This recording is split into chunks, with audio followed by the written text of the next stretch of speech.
یہ فرما رہے تھے کہ یہ جذباتی باتیں ہیں. دیکھیں آیت تطہیر جذباتی نہیں ہے, حدیث ثقلین جذباتی نہیں ہے.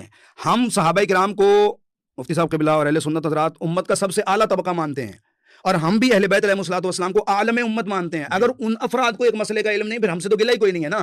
دیکھیں نبی کریم کے بعد جن لوگوں نے ہمیں دین دینا ہے, ہم ان کے متعلق یہ دعویٰ اگر کریں کہ اس کو اتنا پتہ ہے, اس کو اتنا پتہ ہے, اس کو کل ملا کے سب کو پتہ ہے, تو یہ کیسا دعویٰ ہو جائے گا کہ نبی کریم دین دے کے جا رہے ہیں ٹکڑوں میں کہ 5 باتیں اس سے پوچھ لینا, 3 اس سے پوچھ لینا, 2 اس سے پوچھ لینا.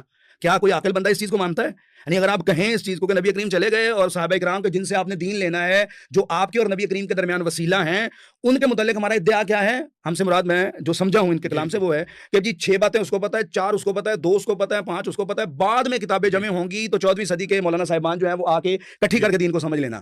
یہ ایک خود جو ہے وہ عقل اس کو قبول نہیں کرتی. بالآخر کوئی تو ہو جو نبی کریم کے جمی علم کا وارث ہو. اور اگر آپ کہیں کہ اہل بیت جمی علم کے وارث نہیں ہے, صحابہ ہیں, تو اس کا بھی کوئی قائل نہیں ہے. اہل بیت اولین فہرست میں ہے. آپ کیسے قبول کر سکتے ہیں کہ اہل بیت کو ایک مسئلے کا علم نہ ہو اور وہ عیب بھی نہ ہو؟ یعنی ایک مسئلے کا علم نہ ہونا عیب بھی نہیں ہے, یہ نہ سمجھ میں آنے والی بات ہے.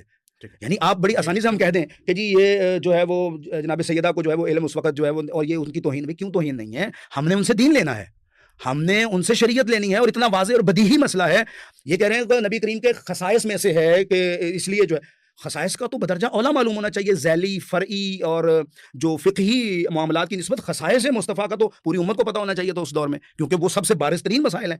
ٹھیک ہے نا جی. اور مزید یہ کہ وراثت کا مسئلہ متعلق ہی اس بی بی کے ساتھ ہے. یہ کیسے ہو سکتا ہے کہ متعلق جناب سیدہ کے ہیں وراثت کا مسئلہ, اور وہ بتا کے حضرت ابو بکر کو گئے ہیں؟ یعنی کیا نبی کریم صلی اللہ علیہ وآلہ وسلم کو یہ نہیں معلوم تھا نعوذ باللہ کہ جس سے متعلق ہے مجھے اسے بتانا ہے؟ حضرت ابو بکر تو اجماع نے ان کو حکومت پہ بٹھایا نا, وہ باقاعدہ نبی کریم کی طرف سے مینشن تو نہیں تھے. تو اجماع مسلمانوں کا ہوا سقیفہ کے اندر, جیسے کیسے بھی چند صحابہ کا اجماع ہوا تو اس کی بنیاد پر ان کو بٹھا دیا گیا. تو عرض کرنے کا مقصد یہ کہ جس بی بی کے متعلق تھا اور نبی کریم کی نظر نبوت کے علم کی بنیاد پر یہ جانتی تھی کہ آنے والے پوری دنیا کا مسلمانوں کا اختلاف اسی بنیاد پر ہوگا, وہ جس کے متعلق تھا اسے نہیں بتایا.